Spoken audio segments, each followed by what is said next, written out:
Shalom and good evening. This is TV7 Israel News broadcasting to you from Jerusalem. And in today's top stories, Prime Minister Benjamin Netanyahu sent his condolences to the families of the victims of the Brussels terror attacks and calls on the international community to unite in the fight against terror.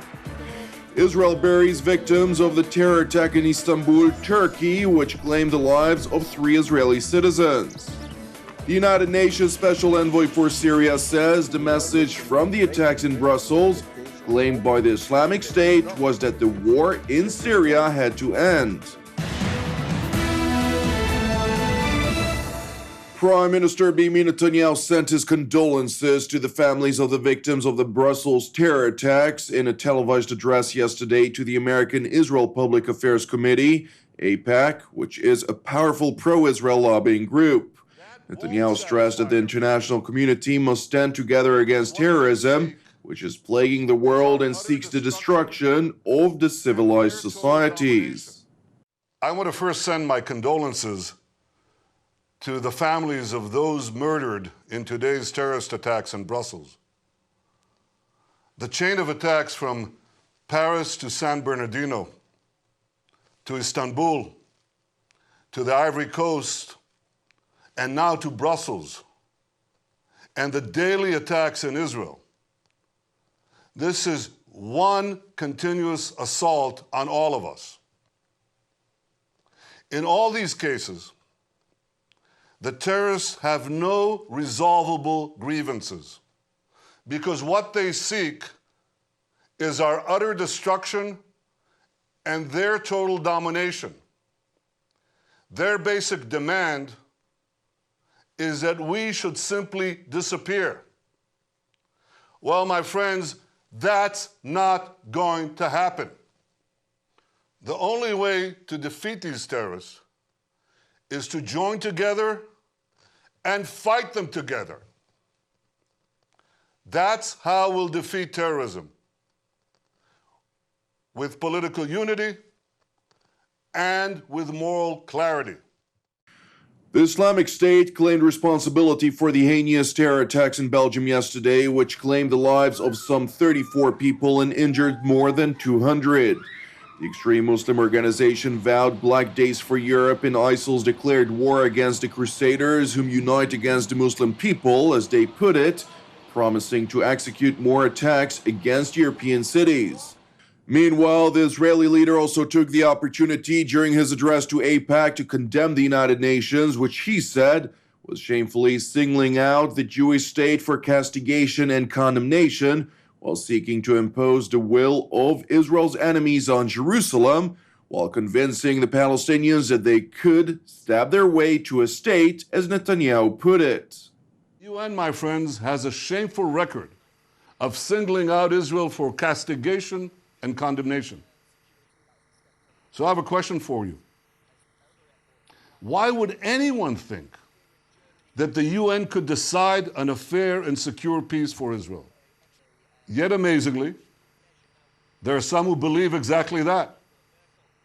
They seek to impose terms on Israel in the UN Security Council. And those terms would undoubtedly be stacked against us. They always are. So such an effort in the UN would only convince the Palestinians that they can stab their way to a state. Mind you, not a state next to Israel, but a state instead of Israel. A Security Council resolution to pressure Israel would further harden Palestinian positions and thereby could actually kill the chances of peace for many, many years. And that is why I hope the United States will maintain its long-standing position to reject such a UN resolution. Prime Minister Benjamin Netanyahu also reiterated his previous calls in which he was ready to begin talks with the Palestinians without preconditions for a two-state solution to the Israeli-Palestinian conflict, but insisted that the Palestinian President Mahmoud Abbas did not back the idea.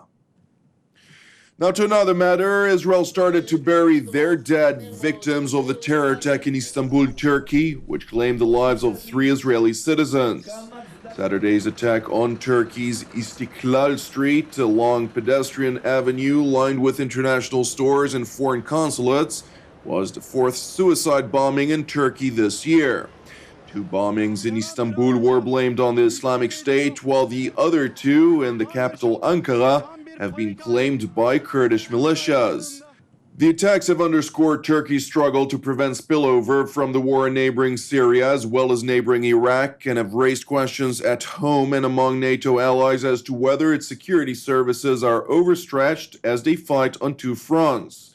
Turkey is part of a US-led coalition against the Islamic State in both Syria and Iraq, but is also battling Kurdish militants in its southeast, a conflict President Recep Tayyip Erdogan sees as fueled by Kurdish militia gains in Syria.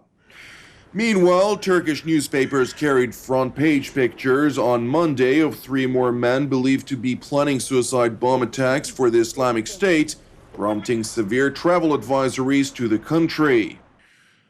Now in other news, the IDF will impose a closure on the West Bank tonight for the Jewish holiday of Purim at the instruction of the political echelon in Jerusalem. The closure will be lifted on Saturday night subject to a situation assessment. The entry of Palestinians into Israel will be permitted only in humanitarian or medical cases. Now, with regard to the ongoing conflict in Israel's northern neighbor, the United Nations Special Envoy for Syria, Staffan de Mistura, said that the message from the attacks in Brussels claimed by the Islamic State was that the war in Syria had to end and that the political transition needed to be found so that the focus could turn to tackling the Islamic State. The message we are drawing out of it,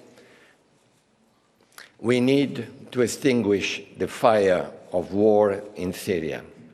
We need to find a political solution.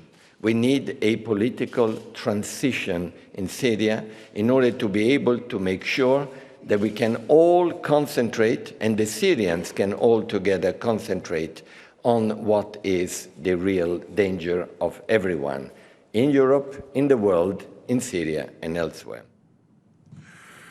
A meeting was held today in Moscow between the top diplomats of both the United States and Russia, a move all parties involved in the negotiations for a Syrian political solution are hopeful will give impetus to the divisive issue of a political transition in the war-torn country. After 5 years of conflict that has claimed the lives of more than 500,000 people and caused the world's worst refugee crisis since World War II, Washington and Moscow engineered a deal 3 weeks ago for a cessation of hostilities and crucial humanitarian aid to besieged regions. The fragile cessation of hostilities does not include the Islamic State or jihadist groups fighting in the war in Syria. Now to Israel's eastern neighbor, where EU Foreign Policy Chief Federica Mogherini said in a press conference with her Jordanian counterpart, Nasser Judah, that the attack, which killed 34 people in Brussels and shut down the Belgian capital on Tuesday, brought the same suffering to Europe, which the Middle East endures on a daily basis. The European diplomat cut short a news conference in Jordan after tears welled in her eyes. She urged Europe and the Middle East to tackle together the radicalization and violence which brought grief to both parts of the world. We believe that the message that is coming from Amman constantly and consistently of an Islam that is an Islam of peace and dialogue and cooperation is what we need in this moment, here in the region and in Europe. I will stop here. You will understand this. Today is a difficult day. Thank you very much. Thank you very much. Thank you for your kindness.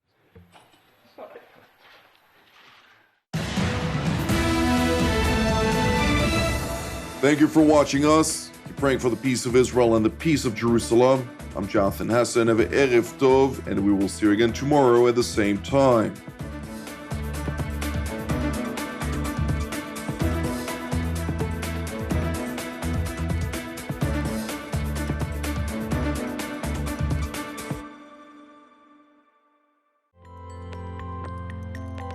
In order to donate to TV7 Israel News, please follow these simple steps.